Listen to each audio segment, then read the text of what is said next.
دادگاه شوئیسیا یک شهروند ازبکستان را برای سوءقصد به جان روحانی شناخته به 18 سال زندان محکوم کرد.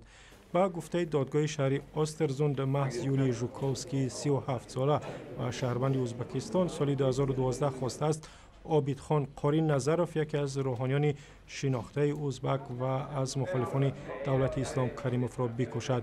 عابدخان قاری در آن سال 3 تیر خورد ولی زنده ماند. عابدخان قاری نظروف از امامان معروف آسیای مرکزی در سالهای 90 سال 1998 از ازبکستان فرار کرد.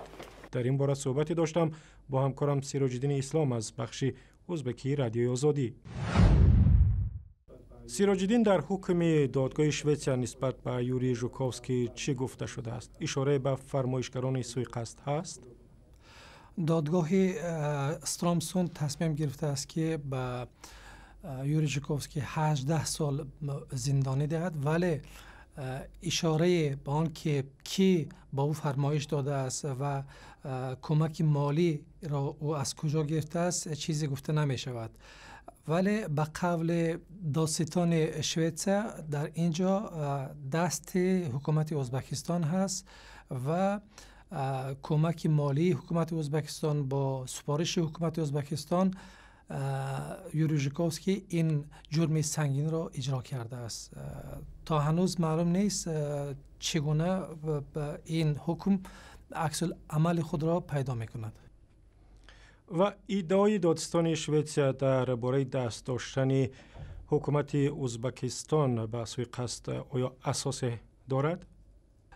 به گفته دادستان آنها تمام اسناد عاید به دست داشتن حکومت ازبکستان در جرم سوءقصد به جان عابدخان قاری نظروف دارند و کمک مالی که از روسیه و از ازبکستان می گرفتند، تماس های تلفنی ژوکوفسکی با اشخاص نامعلوم از ازبکستان به این دست داشتن حکومت ازبکستان اشاره میکند. ولی با گفته دادستان شوئیسیا حکومت ازبکستان به این اتهامات جواب خود را نداده است، یگان عکس العمل خود را نشان نداده است. ولی باید گویم که عابدخان قاری نظروف یکی از معروف ترین اشخاص و امامان ازبکستان بود. سالهای 90 در مسجد که او امام بود هزارها جوانان جمع می شدند و بین مردم، خصوصا بین مردم شهر تاشکند، خیلی آبروی بلند داشت. سالهای اخیر حکومت ازبکستان همیشه تاکید میکرد که عابدخان قاری نظروف یکی از رهبران وهابیه و سلفیه در ازبکستان می باشد و او رهبر معنوی سلاح به دستان جنگی اسلامی گویا بوده است.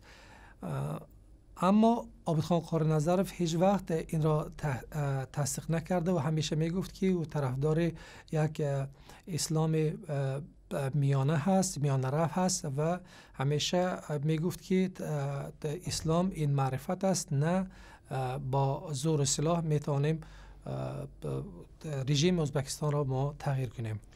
تشکر. همکارم سیراج الدین اسلام از بخش ازبکی رادیو آزادی صحبت می کرد.